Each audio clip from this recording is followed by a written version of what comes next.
ब्रह्मा मुख से शिव की वाणी स्वर्ग धरा पर लाएगी। राजयोग सत्कर्म के द्वारा दुनिया नई बनाएगी। ब्रह्मा मुख से शिव की वाणी स्वर्ग धरा पर लाएगी। राजयोग सत्कर्म के द्वारा दुनिया नई बनाएगी। ब्रह्मा मुख से शिव की वाणी।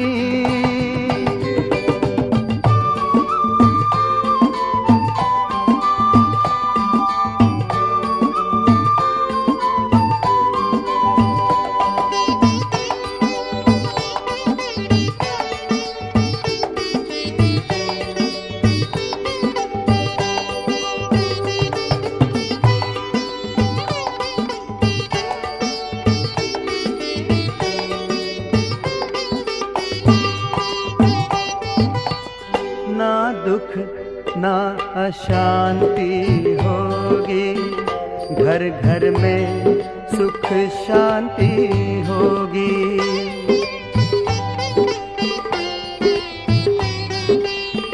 ना दुख ना अशांति होगी, घर घर में सुख शांति होगी। एक धर्म एक राज होगा, हर एक सर पर ताज होगा। एक धर्म एक राज होगा, हर एक सर पर ताज होगा। सूखी हुई डाली पर फिर से हरियाली छा जाएगी। राजयोग सत्कर्म के द्वारा दुनिया नई बनाएगी। ब्रह्मा मुख से शिव की वाणी।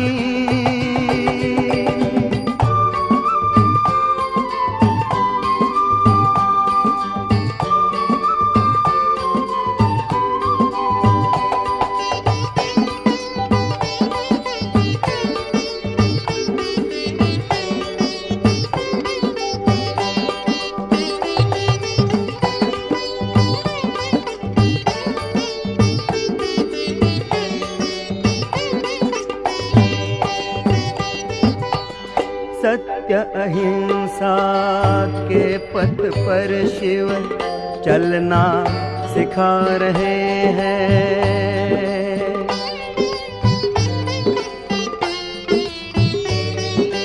हो सत्य अहिंसा के पथ पर शिव चलना सिखा रहे हैं।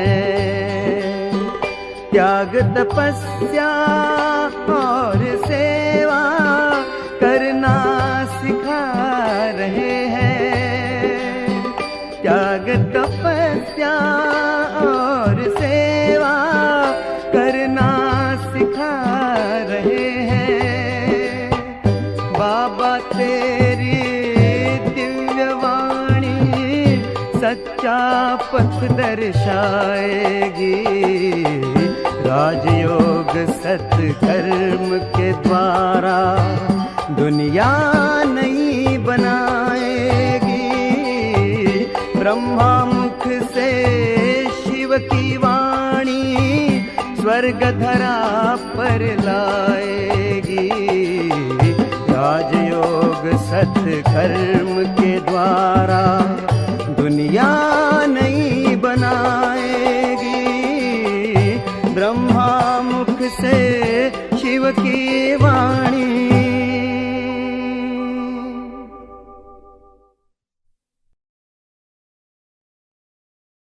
ओम शांति। 5 अप्रैल 2024। प्यारे बाप दादा के अनमोल महावाक्य। मीठे बच्चे, बाप को प्यार से याद करो तो तुम निहाल हो जाएंगे। नजर से निहाल होना माना विश्व का मालिक बनना। प्रश्न, नजर से निहाल कींदा स्वामी सतगुरु, इसका वास्तविक अर्थ क्या है? उत्तर, आत्मा को बाप द्वारा जब तीसरी आंख मिलती है और उस आंख से बाप को पहचान लेती है तो निहाल हो जाती है, अर्थात सदगति मिल जाती है। बाबा कहते, बच्चे देही अभिमानी बन, तुम मेरे से नजर लगाओ, अर्थात मुझे याद करो और संग तोड़ एक मेरे संग जोड़ो, तो बेहाल अर्थात कंगाल से निहाल अर्थात साहूकार बन जाएंगे। ओम शांति। मीठे मीठे रूहानी बच्चे किसके पास आते हैं? रूहानी बाप के पास। समझते हो हम शिव बाबा के पास जाते हैं। यह भी जानते हैं शिव बाबा सब आत्माओं का बाप है। यह भी बच्चों को निश्चय चाहिए कि वह सुप्रीम टीचर भी है तो सुप्रीम गुरु भी है। सुप्रीम को परम कहा जाता है, उस एक को ही याद करना है। नजर से नजर मिलाते हैं। गायन है, नजर से निहाल कींदा स्वामी सतगुरु। उनका अर्थ चाहिए, नजर से निहाल किसको? जरूर सारी दुनिया के लिए कहेंगे, क्योंकि सर्व का सदगति दाता है। सर्व को इस पतित दुनिया से ले जाने वाला है। अब नजर किसकी? क्या यह आँखें?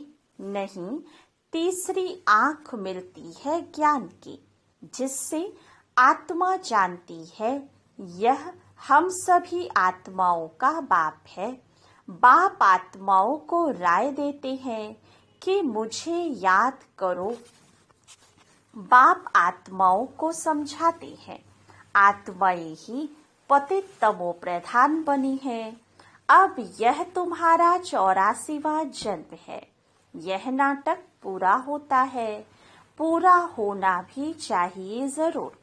हर कल पुरानी दुनिया से नई बनती है, नई सो फिर पुरानी होती है। नाम भी अलग है। नई दुनिया का नाम है सतयुग। बाप ने समझाया है, पहले तुम सतयुग में थे, फिर पुनर्जन्म लेते 84 जन्म बिताए। अब तुम्हारी आत्मा तमो प्रधान बन गई है। बाप को याद करेंगे तो निहाल हो जाएंगे। बाप सम्मुख कहते हैं, मुझे याद करो तो मैं कौन? परमपिता परमात्मा। बाप कहते हैं, बच्चे देही अभिमानी बनो। देह अभिमानी नहीं बनो, आत्म अभिमानी बन। तुम मेरे में नजर लगाओ तो तुम निहाल हो जाएंगे। बाप को याद करते रहो, इसमें कोई तकलीफ नहीं। आत्मा ही पढ़ती है, पार्ट बजाती है, कितनी छोटी है। जब यहाँ आती है तो 84 जन्मों का पार्ट बजाते हैं, फिर वही पार्ट रिपीट करना है। 84 जन्मों का पार्ट बजाते आत्मा पतित बन पड़ी है। अब आत्मा में कुछ भी दम नहीं रहा है। अब आत्मा निहाल नहीं, बेहाल अर्थात कंगाल है। फिर निहाल कैसे बने? यह अक्षर भक्ति मार्ग की है, जिस पर बाप समझाते हैं। वेद शास्त्र चित्रों आदि पर भी समझाते हैं। तुमने यह चित्र श्रीमत पर बनाए हैं। आसुरी मत पर तो अनेक ढेर के ढेर चित्र बनाए हैं। उनका कोई ऑक्यूपेशन नहीं। यहाँ तो बाप आकर बच्चों को पढ़ाते हैं। भगवान वाच है तो उनकी नॉलेज हो गई। स्टूडेंट्स जानते हैं यह फलाना टीचर है। यहाँ तुम बच्चे जानते हो कि बेहद का बाप एक ही बार आकर ऐसी वंडरफुल पढ़ाई पढ़ाती है। इस पढ़ाई और उस पढ़ाई में रात दिन का फर्क है। वह पढ़ाई पढ़ते पढ़ते रात पड़ जाती है। इस पढ़ाई से दिन में चले जाते हैं। वह पढ़ाइयाँ तो जन्म जन्मांतर पढ़ते आए हो। इसमें तो बाप साफ बतलाते हैं, आत्मा जब पवित्र होगी तब धारणा होगी। कहती है शेरनी का दूध सोने के बर्तन में ही ठहरता है। तुम बच्चे समझते हो हम अब सोने का बर्तन बन रहे हैं। होंगे तो मनुष्य ही, परंतु आत्मा को संपूर्ण पवित्र बनना है। 24 कैरेट था, अभी 9 कैरेट हो गया है। आत्मा की ज्योति जो जगी हुई थी वह अब बुझ गई है। ज्योति जगी हुई और बुझी हुई वालों में भी फर्क है। ज्योति कैसे जगी और पद कैसे पाया, यह बाप ही समझाते हैं। बाप कहते हैं मुझे याद करो। जो मुझे अच्छी तरह याद करेंगे मैं भी उनको अच्छी तरह याद करूंगा। यह भी बच्चे जानते हैं। नजर से निहाल करने वाला एक बाप ही स्वामी है। इनकी आत्मा भी निहाल होती है। तुम सब परवाने हो, उनको क्षमा कहते हैं। कोई परवाने सिर्फ फेरी पहनने आते हैं। कोई अच्छी तरह पहचान लेते हैं तो जीते जी मर जाते हैं। कोई फेरी पहन चले जाते हैं, फिर कभी कभी आते हैं, फिर चले जाते हैं। इस संगम का ही सारा गायन है। इस समय जो कुछ चलता है उनके ही शास्त्र बनते हैं। बाप एक ही बार आकर वर्षा देकर चले जाते हैं। बेहद का बाप जरूर बेहद का वर्षा देंगे। गायन भी है 21 पीढ़ी। सतयुग में वर्षा कौन देते हैं? भगवान रचयिता ही आधा कल्प के लिए वर्षा देते हैं रचना को। यह भी सब याद भी सब उनको करते हैं। वह बाप भी है तो टीचर भी है, स्वामी सतगुरु भी है। भल तुम और किसको भी स्वामी सतगुरु कहते होंगे, परंतु सत एक ही बाप है। ट्रुथ हमेशा ही बाप को कहा जाता है। वह ट्रुथ क्या आकर करते हैं? वही पुरानी दुनिया को सचखंड बना देते हैं। सचखंड के लिए हम पुरुषार्थ कर रहे हैं। जब सचखंड था तो और सब खंड नहीं थे। यह सब पीछे आते हैं। सचखंड का किसको भी पता ही नहीं। बाकी जो अब खंड हैं उनका तो सबको मालूम है। अपने अपने धर्म स्थापक को जानते हैं। बाकी सूर्यवंशी, चंद्रवंशी और इस संगम युगी ब्राह्मण कुल को कोई जानते नहीं है। प्रजापिता ब्रह्मा को मानते हैं। कहते हैं हम ब्राह्मण ब्रह्मा की औलाद हैं, परंतु वह है कुख वंशावली और तुम हो मुख वंशावली। वह है अपवित्र, तुम मुख वंशावली हो पवित्र। तुम मुख वंशावली बन फिर छीछी दुनिया रावण राज्य से चले जाते हो। वहां रावण राज्य होता नहीं है। अब तुम चलते हो नई दुनिया में। उनको कहते हैं वाइसलेस वर्ल्ड। वर्ल्ड ही नई और पुरानी होती है। कैसे होती है यह भी तुम जान गए हो। दूसरा तो कोई की बुद्धि में नहीं है। लाखों वर्ष की बात को कोई भी जान ना सके। यह तो थोड़े समय की बात है। यह बाप बैठ बच्चों को समझाते हैं। बाप कहते हैं, मैं आता ही तब हूँ जब खास भारत में धर्म ग्लानि होती है। दूसरी जगह तो किसको पता ही नहीं कि निराकार परमात्मा क्या चीज है। बड़ा बड़ा लिंग बनाकर रख दिया है। बच्चों को समझाया है, आत्मा का साइज कभी भी छोटा बड़ा नहीं होता है। जैसे आत्मा अविनाशी है, वैसे बाप भी अविनाशी है। वह है सुप्रीम आत्मा। सुप्रीम माना वह सदैव पवित्र और निर्विकारी है। तुम आत्माएं भी निर्विकारी थी, दुनिया भी निर्विकारी थी। उनको कहा ही जाता है संपूर्ण निर्विकारी। नई दुनिया फिर जरूर पुरानी होती है, कला कम होती जाती है। 2 कला कम चंद्रवंशी राज्य था, फिर दुनिया पुरानी बनती जाती है। पीछे और खंड आते जाते हैं। उनको कहा जाता है बाई प्लाट, परंतु मिक्सअप हो जाती है। ड्रामा प्लान अनुसार जो कुछ होता है वह फिर से रिपीट होगा। जैसे बौद्धियों का कोई बड़ा आया, कितनों को बौद्ध धर्म में ले गया, धर्म को बदला दिया। हिंदुओं ने अपना धर्म आप ही बदला है, क्योंकि कर्म भ्रष्ट होने से धर्म भ्रष्ट भी हो पड़े हैं। वाम मार्ग में चले गए हैं। जगन्नाथ के मंदिर में भी भल गए होंगे, परंतु कोई का कुछ ख्याल नहीं चलता। खुद विकारी हैं तो उन्हों को भी विकारी दिखा दिया है। यह नहीं समझते कि देवताएं जब वाम मार्ग में गए हैं तब ऐसे बने हैं। उस समय के ही यह चित्र है। देवता नाम तो बड़ा अच्छा है, हिंदू तो हिंदुस्तान का नाम है, फिर अपने को हिंदू कह दिया है। कितनी भूले हैं।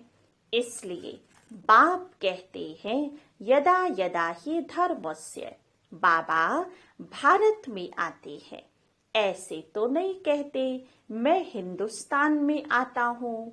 यह है भारत, हिंदुस्तान व हिंदू धर्म तो है नहीं। मुसलमानों ने हिंदुस्तान नाम रखा है। यह भी ड्रामा में नूद है। अच्छी रीति समझना चाहिए। यह भी नॉलेज है। पुनर्जन्म लेते लेते वाम मार्ग में आते आते भ्रष्टाचारी बन पड़ते हैं। फिर उन्हों के आगे जाकर के कहते हैं आप संपूर्ण निर्विकारी हो, हम विकारी पापी हैं। और कोई खंड वाले ऐसे नहीं कहेंगे हम नीच हैं अथवा हमारे में कोई गुण नहीं है। ऐसे कहते कभी भी सुना नहीं होगा। सिख लोग भी ग्रंथ के आगे बैठते हैं, परंतु ऐसे कभी नहीं कहते कि नानक तुम निर्विकारी हम विकारी हैं। नानक पंथी कंगन लगाते हैं, वह है निर्विकारी पने की निशानी।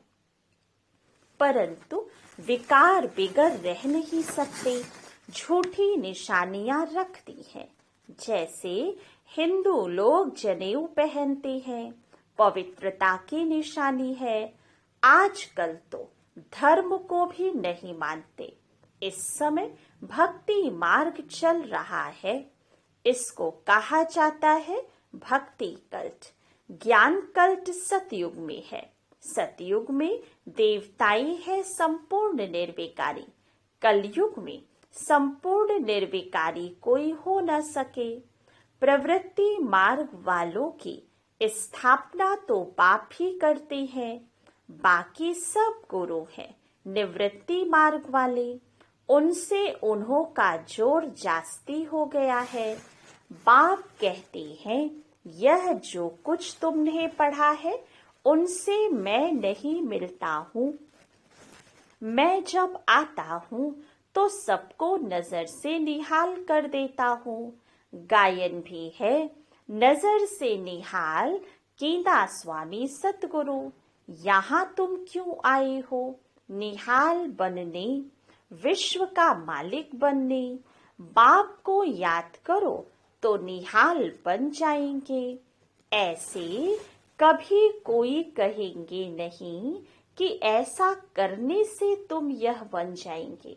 बाप ही कहते हैं तुमको यह बनना है। यह लक्ष्मी नारायण कैसे बने कोई को मालूम नहीं है।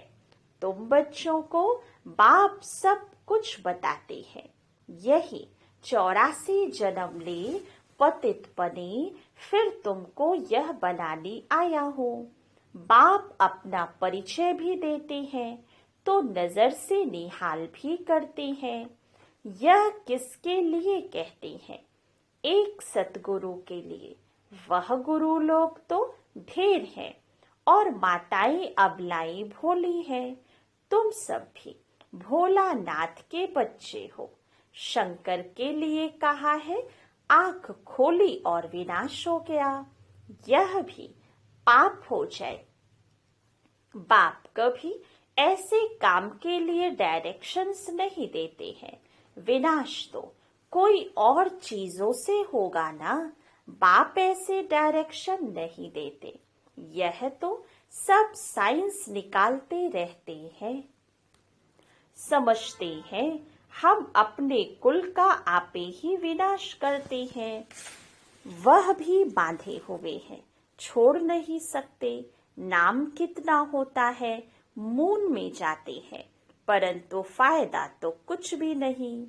मीठे मीठे बच्चे तुम भी बाप से नजर लगाओ अथवा हे आत्मा अपने बाप को याद करो तो निहाल हो जाएंगे। बाबा कहते हैं जो मुझे याद करते हैं मेरे लिए सर्विस करते हैं। मैं भी उनको याद करता हूँ तो उनको बल मिल जाता है। तुम यहाँ सब बैठे हो, जो निहाल हो जाएंगे वही राजा बनेंगे। गायन भी है और संग तोड़ एक संग जोड़ू। एक है निराकार, आत्मा भी निराकार है। बाप कहते हैं मुझे याद करो। तुम खुद कहते हो हे पतित पावन आओ। यह किसको कहा? ब्रह्मा को, विष्णु को, शंकर को नहीं। पतित पावन तो एक है, वह सदैव पावन ही है। उनको कहा जाता है सर्वशक्तिमान। बाप ही सृष्टि के आदि मध्य अंत की नॉलेज सुनाते हैं और सब शास्त्रों को जानते हैं। वह सन्यासी शास्त्र आदि पढ़कर टाइटल लेते हैं। बाप को तो पहले ही टाइटल मिला हुआ है, उनको पढ़कर थोड़े लेना है। अच्छा, मीठे मीठे सिके लधे बच्चों प्रति माता पिता बाप दादा का याद प्यार और गुड मॉर्निंग। रूहानी बाप के रूहानी बच्चों को नमस्ते। रूहानी बच्चों के रूहानी बाप दादा को याद प्यार, गुड मॉर्निंग और नमस्ते। धारणा के लिए मुख्य सार। फर्स्ट पॉइंट, क्षमा पर जीते जी मरने वाला परवाना बनना है, सिर्फ फेरी लगाने वाला नहीं। ईश्वरीय पढ़ाई को धारण करने के लिए बुद्धि को संपूर्ण पावन बनाना है। सेकंड पॉइंट, और सब संग तोड़ एक बाप के संग में रहना है। एक की याद से स्वयं को निहाल करना है। वरदान, दिल की महसूसता से दिलाराम की आशीर्वाद प्राप्त करने वाले स्व परिवर्तक भव। स्व को परिवर्तन करने के लिए दो बातों की महसूसता सच्चे दिल से चाहिए। फर्स्ट, अपनी कमजोरी की महसूसता। सेकंड, जो परिस्थिति व व्यक्ति निमित्त बनते हैं उनकी इच्छा और उनके मन के भावना की महसूसता। परिस्थिति के पेपर के कारण को जान, स्वयं को पास होने के श्रेष्ठ स्वरूप की महसूसता हो कि स्व स्थिति श्रेष्ठ है, परिस्थिति पेपर है। यह महसूसता सहज परिवर्तन करा लेगी और सच्चे दिल से महसूस किया तो दिलाराम की आशीर्वाद प्राप्त होगी। स्लोगन, वारिस वह है जो एवर रेडी बन हर कार्य में जी हजूर हाजिर कहता है। अच्छा, ओम शांति।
भगवान तुम्हारा ज्ञान सिमर कर मन बेहद हर्षाता है। आनंद मगन आत्म पंछी, आनंद मगन आत्म पंछी अंबर में कहीं खो जाता है। भगवान तुम्हारा ज्ञान सिमर कर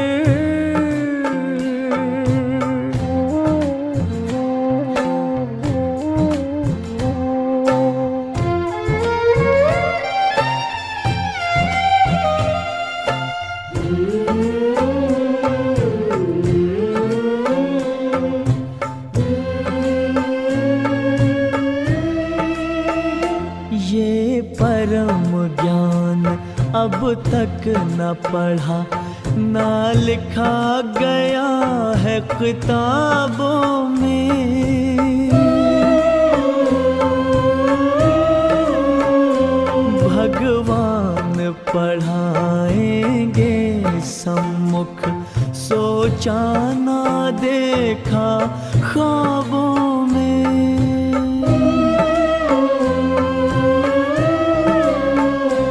प्रभु मिलन का ये प्यारा अनुभव, प्रभु मिलन का ये प्यारा अनुभव शब्दों में कहा नहीं जाता है। भगवान तुम्हारा ज्ञान सिमर कर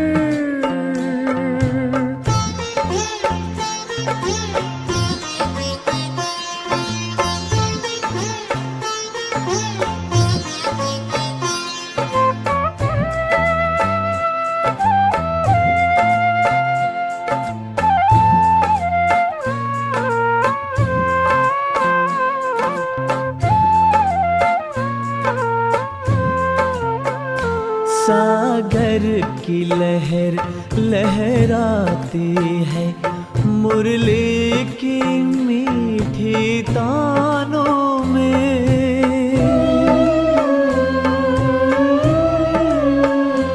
ये इंद्रधनुष के रंगों से भरती है उमंगे प्राणों में।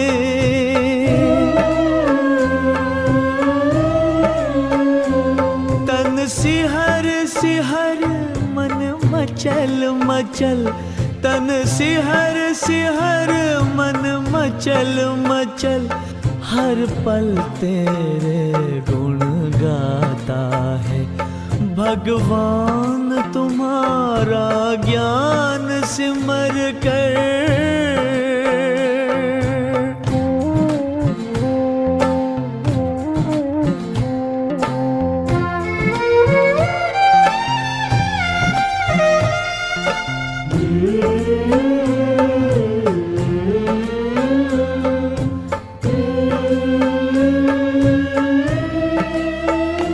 अनमोल वचन ये मधुर कथन, पावन पावन मन भावन है।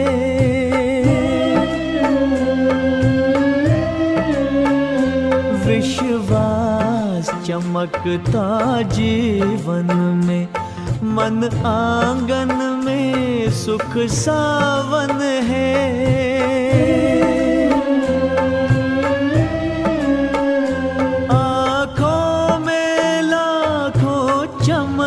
खिले आँखों में लाखों चमन खिले, खुशबू से जहां भर जाता है। भगवान तुम्हारा ज्ञान सिमर कर मन बेहद हर्षाता है। आनंद मगन आत्म पंछी, आनंद मगन आत्म पंछी, अंबर में कहीं खो जाता है। भगवान तुम्हारा ज्ञान सिमर कर,